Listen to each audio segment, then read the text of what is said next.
Is this Mary Magdalene seated at Jesus' right-hand side in Da Vinci's famous painting of the Last Supper? Was Mary Jesus' wife and the mother of his child? Was Mary indeed the Holy Grail? Well, that's the romantic story you'll find in Dan Brown's novel The Da Vinci Code, the best-selling thriller that's raised many eyebrows and questions. Maybe Dan Brown has touched a nerve by presenting a powerful female figure in Mary Magdalene. The novel is a great catalyst for discussion about Mary, Jesus and women in the church. The whole notion of the sacred feminine raises questions about how the church has treated women throughout history.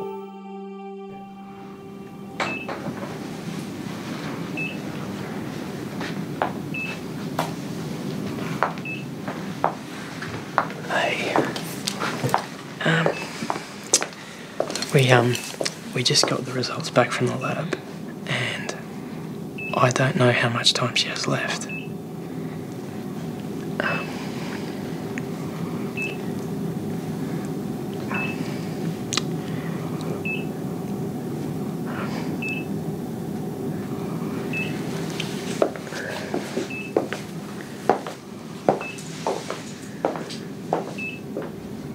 I wish to confess.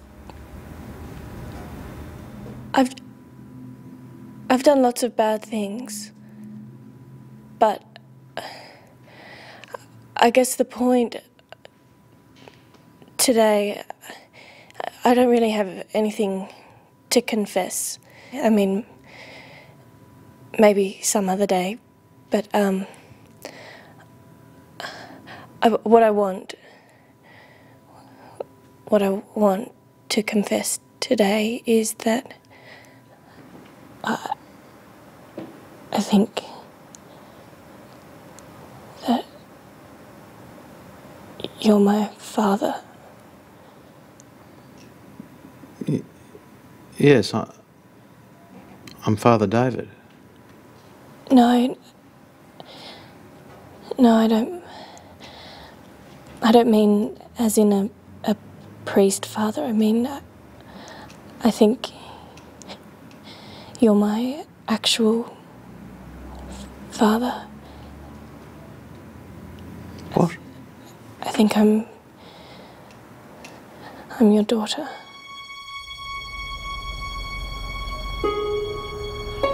Behind me here is the Church of Mary Magdalene, built on the slopes of the Mount of Olives. It was actually built by Alexander III and dedicated to the memory of his mother, Maria. It's probably one of Jerusalem's most distinctive pieces of architecture, and perhaps the most conspicuous house of worship in the whole of Jerusalem. And it shows how revered Mary Magdalene was held in the early Christian church. But before we talk about Mary Magdalene, let's talk about what life was like for women in the first century at the time of Jesus. Women in first century Judaism had substantial leadership roles in the synagogue. They had substantial roles in the temple in Jerusalem. They appeared in public. They owned homes. They had their own money. So women joined the Jesus movement and followed Jesus, not because they were women and they were oppressed because they were women. They joined the movement for the same reason that their fathers and their sons and their brothers and their husbands did. It was because Jesus' message was sufficiently compelling that they were willing to give up what they had and follow him.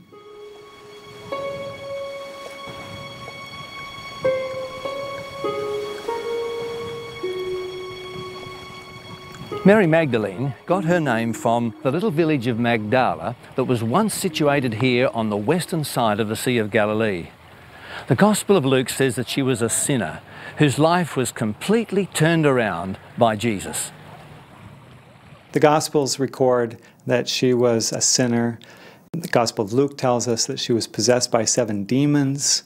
Obviously, there was a great change that took place in her life.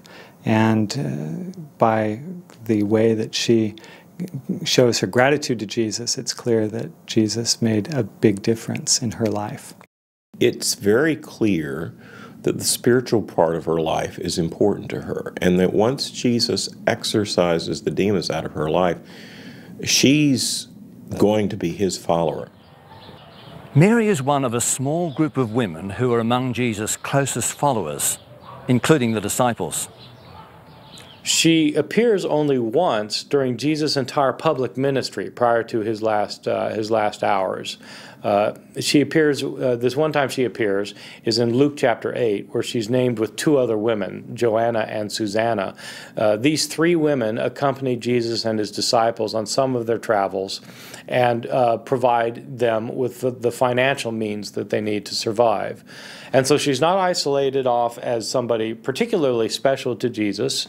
She just happens to be one of the women accompanying Jesus and his followers. We find women who are patronesses of Jesus, who are disciples of Jesus, who travel together with the apostles, and are consistent witnesses of the most important aspects of his ministry, his passion, death, and resurrection.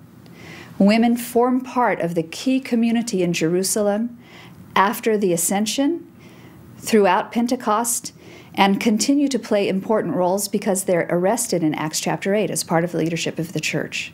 In the first century, for someone to be fraternizing with women, like Jesus is said to have done, to be sitting alone with women whom he didn't know, is extraordinary.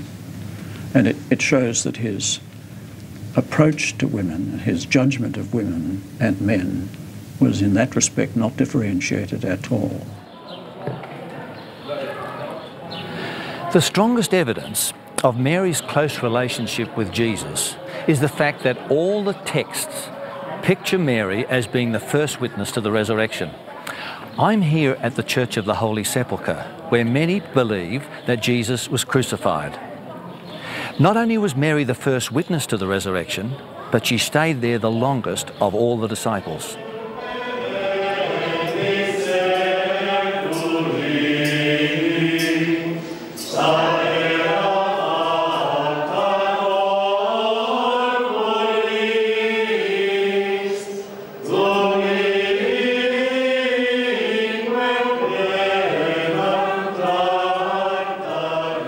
Mary returned the next day with Mary, the mother of James, and Salome to anoint the body of Jesus.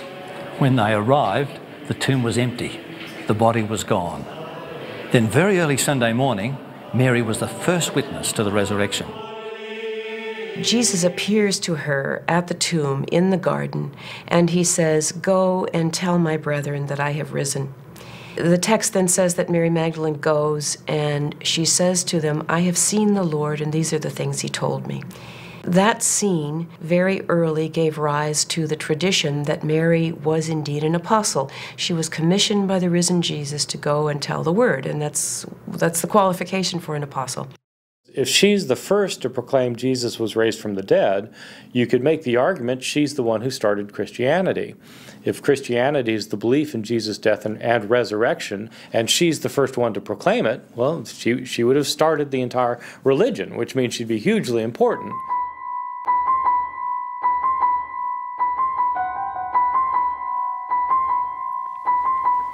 There are only a dozen or so references to Mary in the Bible. Author Dan Brown, in his novel The Da Vinci Code, has used a great deal of literary license to fill in the gaps about Mary and Jesus' relationship. Let's start with the big one. The central controversy in the Da Vinci Code is that Mary and Jesus were married and had a child, whose descendants are still alive today. Now, the main characters unravel the Church's conspiracy to cover up that Mary herself was the Holy Grail. Fact or fiction? Let's take a look at the evidence.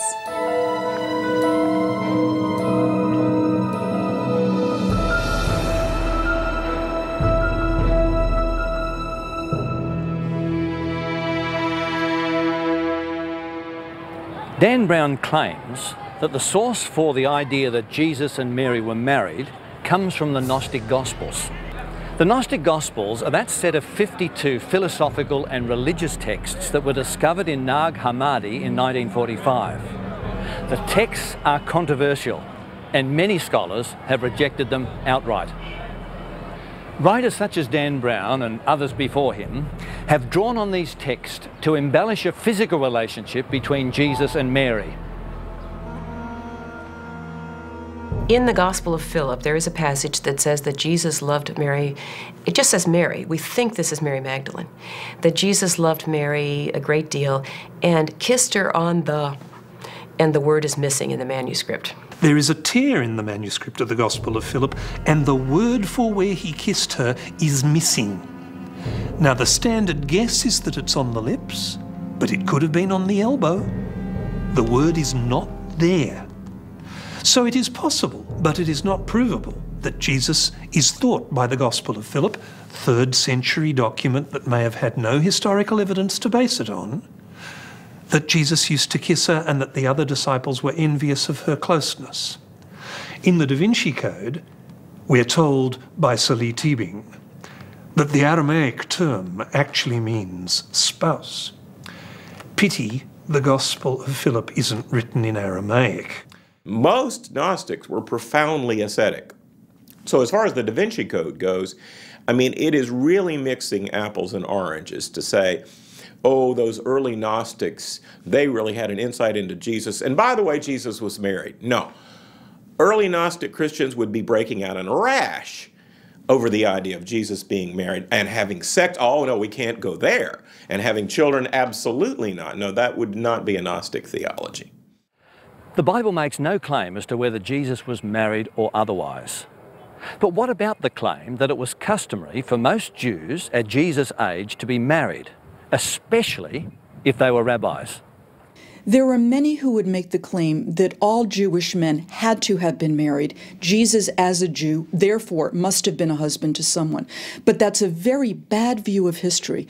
In the 1st century, Judaism did have celibate groups. The people living at the Dead Sea apparently were not married. We know of a Jewish community in Egypt in which men and women lived celibate lives, joining together for common meals, so that Jesus need not have been married and still yet may well have been, and I think was, a completely faithful Jew.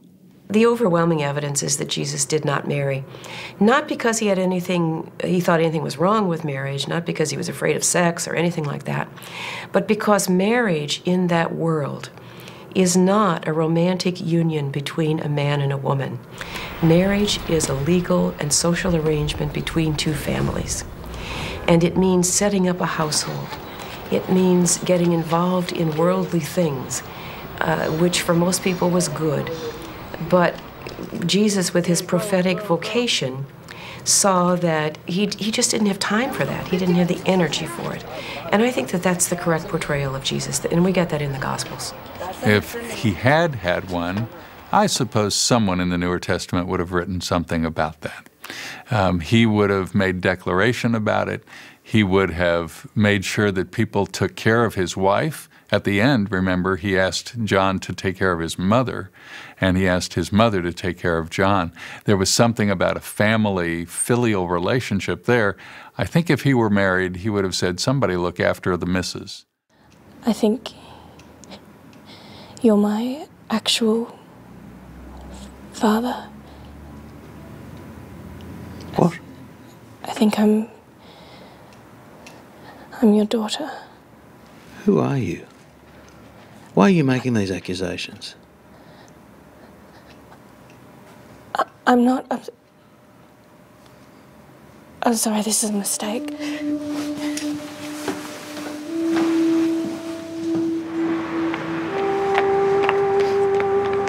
Wait.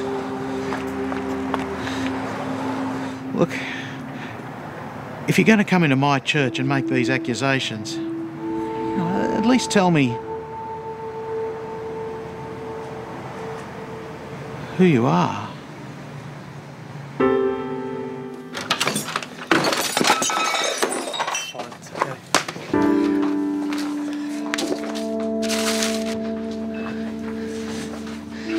You should have told me. I shouldn't have had to ask. Why should I have had to ask?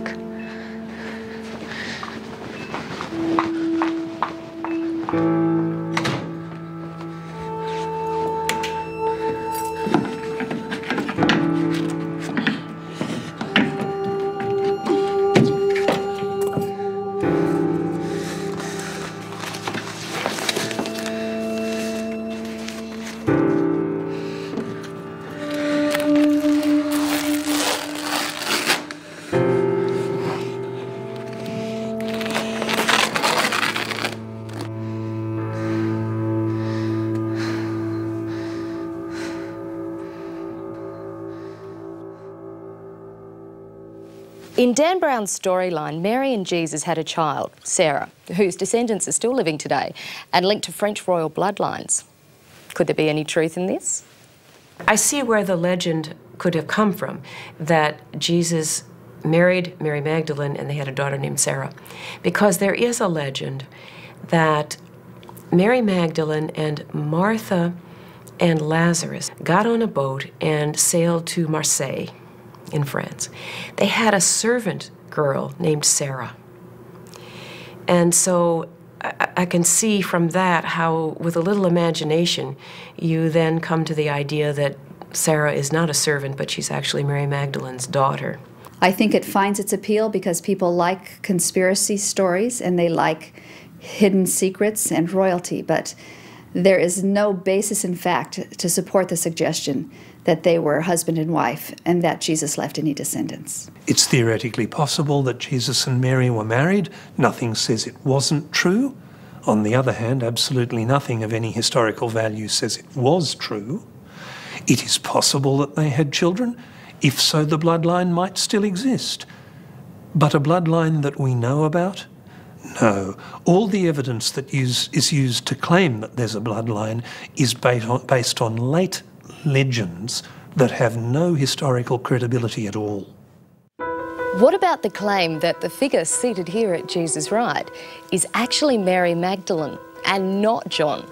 Now remember, Dan Brown's plot involves codes hidden by Leonardo da Vinci in his artwork that point to Mary being the real Holy Grail. The art gallery gets so many inquiries about this painting, they run guided tours specifically about the Da Vinci Code. Anyone can look up a book of Leonardo's sketches and see the preliminary versions he did of the Last Supper before he did the great masterpiece. And he named the people in his preliminary sketches. Now, the person sitting next to Jesus is not named Mary, it's named John or Andrew, depending on which sketch you check. What I'm told by art historians is that it was very common during the Renaissance to paint young men with feminine features. Traditionally, this has been understood to be the disciple John, the beloved disciple, who allegedly was a young man during Jesus' ministry. And so most art historians think this, in fact, is a portrayal of John. I should point out that if it's not John, then there's a problem. If it's Mary Magdalene, you only have 11 disciples at the Last Supper. Early church history depicts the beloved disciple in the Gospel of John, John himself according to the church, as young, beardless, unmarried. So it would not be surprising that Da Vinci would have depicted John, who rested on Jesus' breast at the Last Supper, as unbearded, perhaps effeminate. It's not just in Da Vinci's painting that we see this. It's also in other ancient comparable paintings of the period.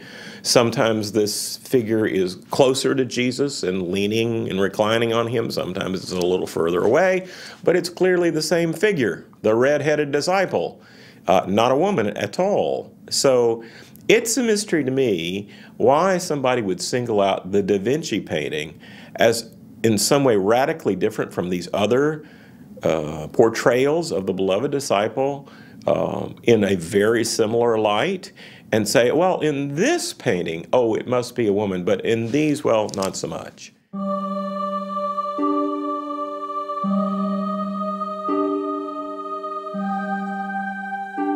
And that brings us to another one of Dan Brown's theories, that Mary herself was the Holy Grail. Well, to explore this, I'm here in Scotland at the magnificent Rosslyn Chapel.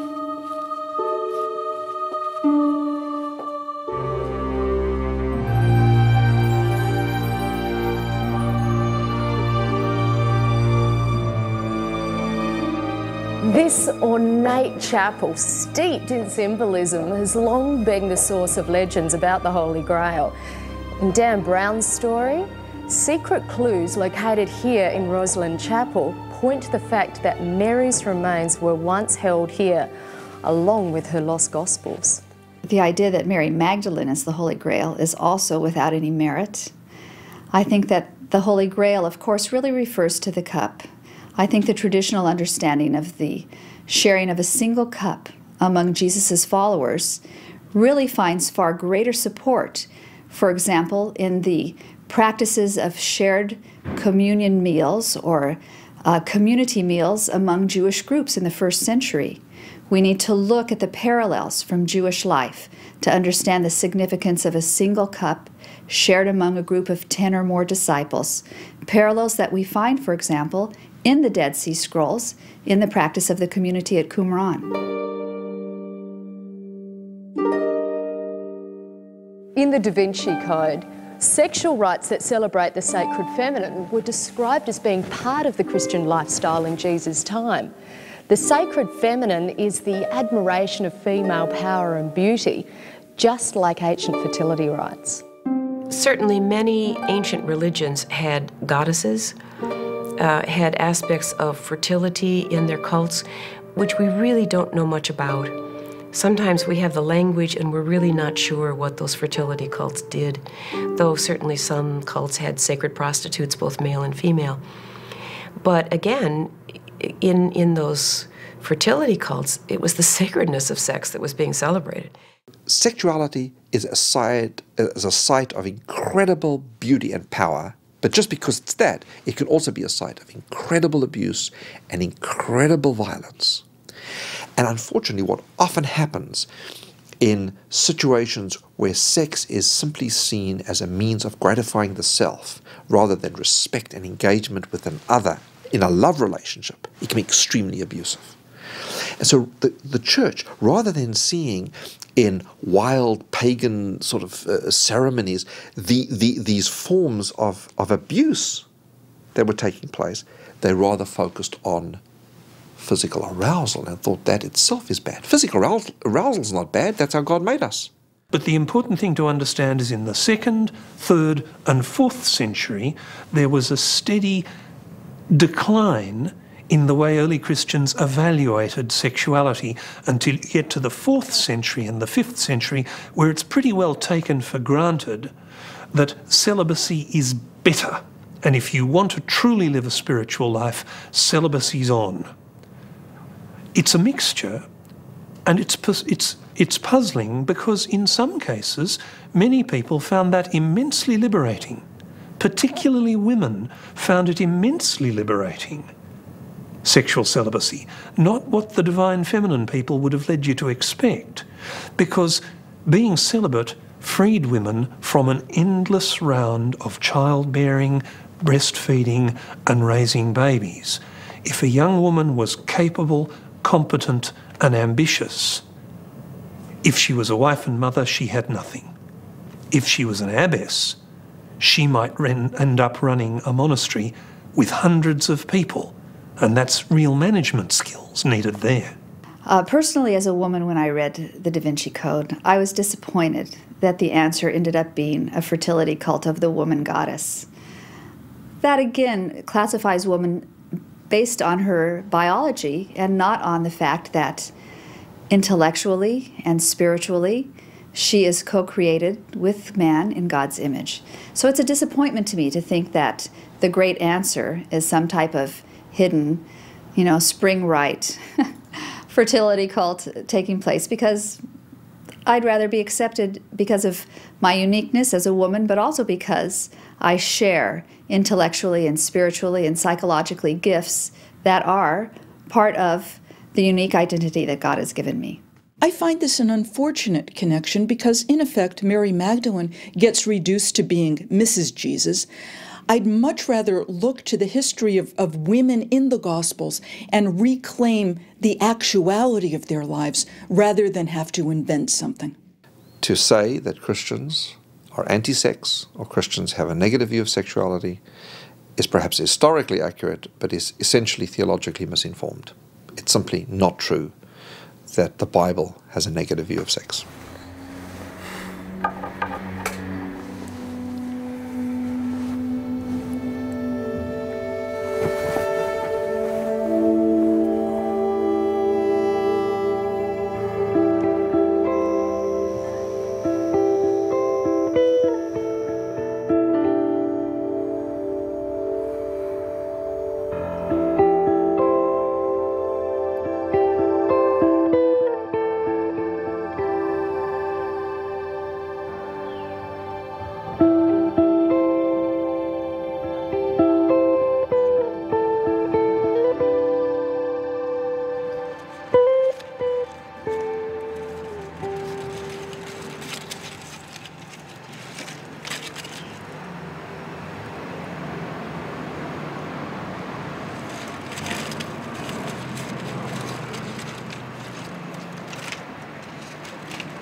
Putting aside the fictional aspects of Dan Brown's novel, has he accidentally hit on women's frustrations at being disempowered by the traditional church?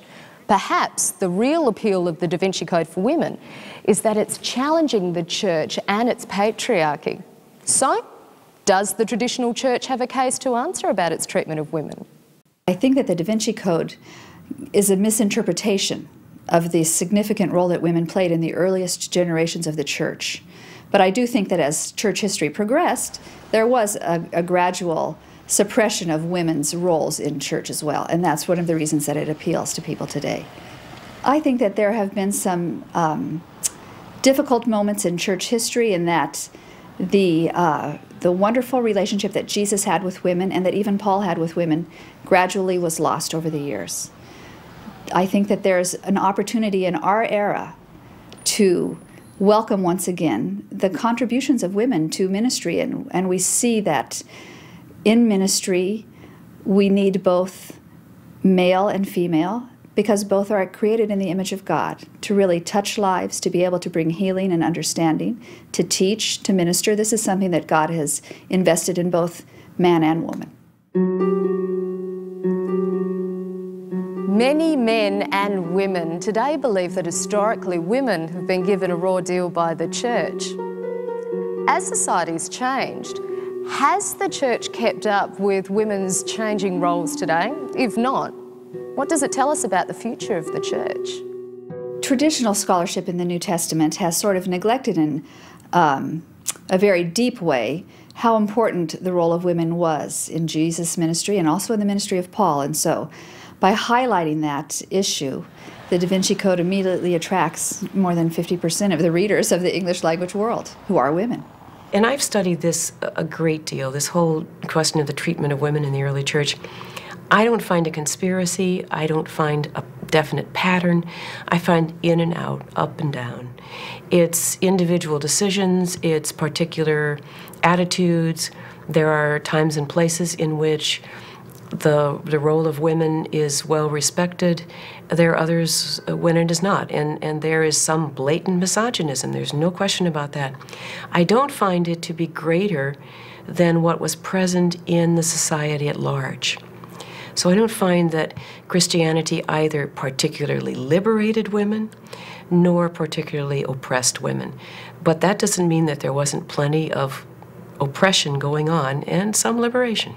In the first century, we're dealing with strongly patriarchal societies in which male authority, of course, is dominant. And so it's just a very gradual deterioration in women's roles in the church.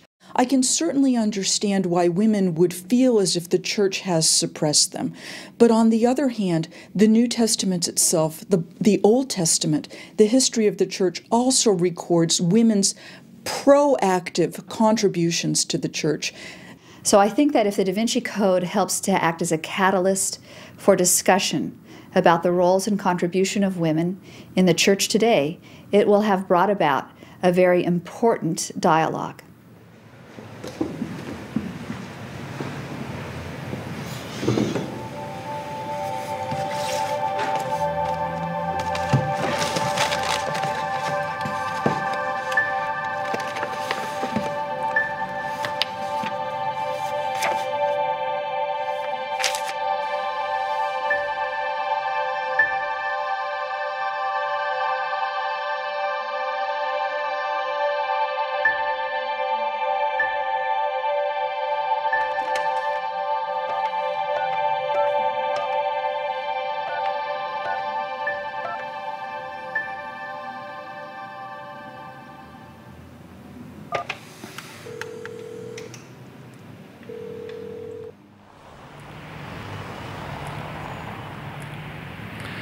Well, we've learnt that Jesus pioneered the role of women.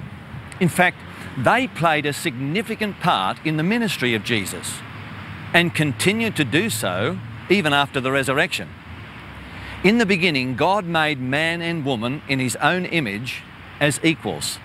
And although history may show that from time to time the church has oppressed women, Jesus' own action shows that he believed that women were to play a very significant part in the future of the church.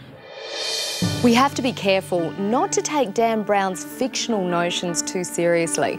After all, he is a novelist, not a historian.